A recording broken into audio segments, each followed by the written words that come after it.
of midlife, and it takes the form of a self-help guide. The trials of middle age have been neglected by philosophers, but they are philosophically interesting, and they are amenable to therapy by the tools philosophers use. Until around the 18th century, there was no sharp line between moral philosophy and self-help. Philosophers agreed that contemplation of the good life should make our own lives better. The divorce between these aims is a more recent innovation. Nowadays, few philosophers write self-help books. When they do, they mostly invoke the classics, often the Roman Stoics, Cicero, Seneca, and Epictetus, as though philosophy lost its relevance to life 2,000 years ago. My approach is not historical. Though I mention past philosophers, ancient and modern, I do not treat them as sage-like repositories of wisdom, but as interlocutors in working through the issues for myself, and, I hope, for you. This book differs from standard self-help in part because it is more concerned with basic questions of how to feel about your life, in part because it is less concerned with outward change. For most of us, midlife is not too late to start something new, though it often feels that way.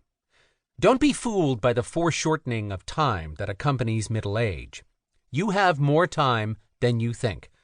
That said, there are other books to consult for practical advice about career change at 50 or being single at 45. That is not the sort of advice I will give. But I will attempt to give advice, to communicate strategies for adapting to midlife inspired by philosophical ideas. Where the advice is familiar, I will explore the philosophy behind it. Where it is unfamiliar, I will argue that it is right. In doing so, I assume no prior knowledge. I have tried to write a book that can be absorbed while standing on one foot. Technicalities are suppressed, and I opt for brevity over completeness. The chapters that follow address what are, in effect, just some of the many midlife crises. There is the sense that life is too demanding, too consumed with needs, which is the focus of Chapter 2. In resolving it, we will explore conceptions of reason, value, and the good life that owe their origin to Aristotle, and we will learn the importance of doing what you need not do. There is the sense of confinement in one's present life, however happy it may be, the acknowledgement of lost alternatives, which is the subject of Chapter 3. We will learn how options are overrated, and why there is something good about missing out.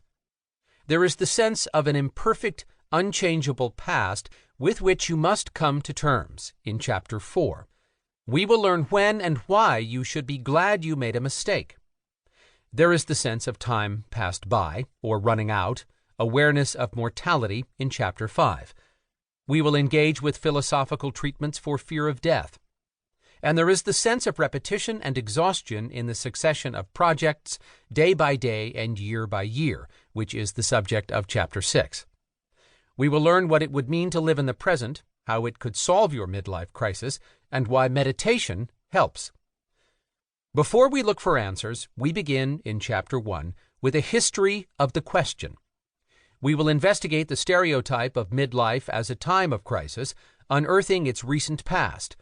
We will map its shifting present, its evolution from dizzying trauma to manageable malaise, and we will find a place for philosophy in its future. Contemporary philosophers have paid too little mind to aging, to the physical and temporal situations of childhood, midlife, and old age. It is time for that to change. Chapter 1. A Brief History of the Midlife Crisis. According to poet and librarian Philip Larkin, sexual intercourse began in 1963, which was rather late for me. We can date the origin of the midlife crisis with the same precision. In 1965, psychoanalyst Elliot Jacques published the essay that coined the phrase, "Death and the Midlife Crisis." In dissecting the crisis, Jacques quotes a patient in his mid-30s.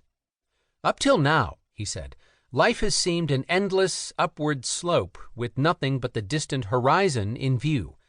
Now suddenly I seem to have reached the crest of the hill, and there stretching ahead is the downward slope with the end of the road in sight, far enough away, it's true, but there is death observably present."